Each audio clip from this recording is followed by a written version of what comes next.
Good afternoon, everyone. Welcome to Oxford Analytica's weekly look at the global political economy and key questions therein. This week, I'm here with Professor Desmond King. Des is the Mellon Professor of Politics at Oxford, and he's resident at Nuffield College.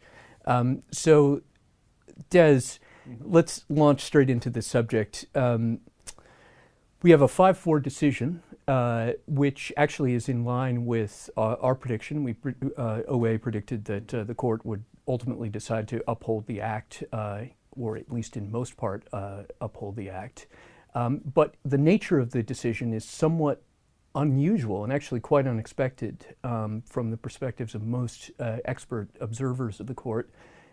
The Chief Justice, John Roberts, has essentially rescued the Obama administration's principal legislative achievement, but he did so using a rather unusual device. That is, he used the government's backup argument about the act's constitutionality to rule that it was acceptable, and that is the act is constitutional under the government's taxing power, and that the Commerce Clause, that is the clause in the Constitution that allows Congress to regulate interstate commerce, did not provide sufficient authority in order for the government to compel the purchase of a product by consumers, that is health insurance.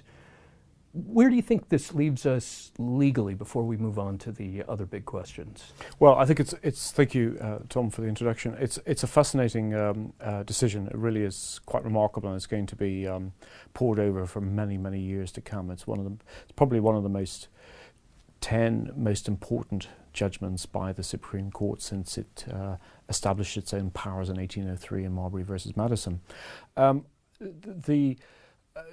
The most striking thing about, I think, this time is that the Commerce Clause, which all the prior discussion had focused upon, is in there and is actually weakened in this decision to the chagrin of the 4 liberals who supported the Chief Justice Roberts in the decision, because they had to agree with that aspect of his opinion to support the argument he used about this Patient Protection and Affordable Health Care Act, the new mandate being a taxation on citizens.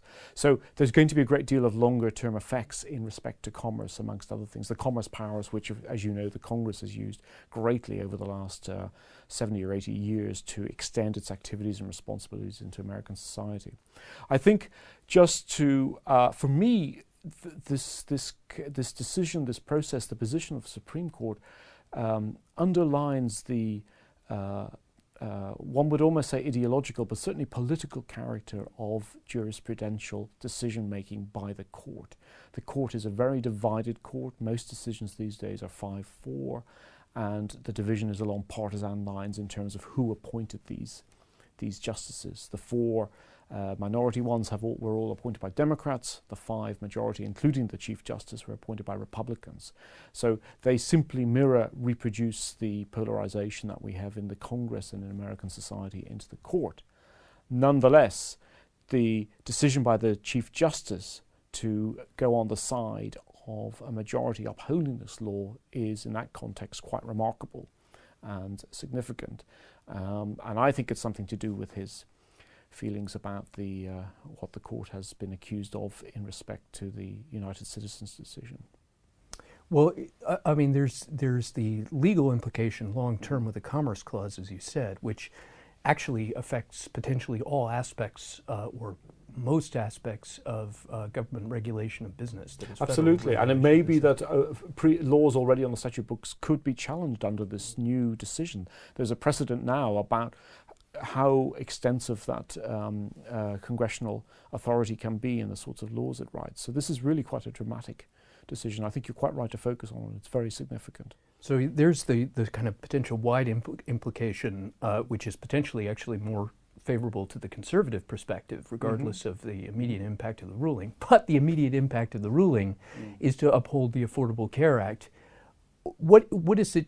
Where are we now? The House Republicans are threatening a repeal vote, but that's not going anywhere really. No, I think a repeal vote will be very difficult. I mean, this has great significance for the election in November because undoubtedly the Republican challenger, Mitt Romney, and many of his base constituencies, stronger supporters, will be galvanized by this to try and give him a mandate to try to overturn it. I think it's going to be very complicated to overturn and to repeal, even if this decision had gone the other way, because it's already moving into life. Insurance companies have started structuring their behavior around what they expect to be the changes from this.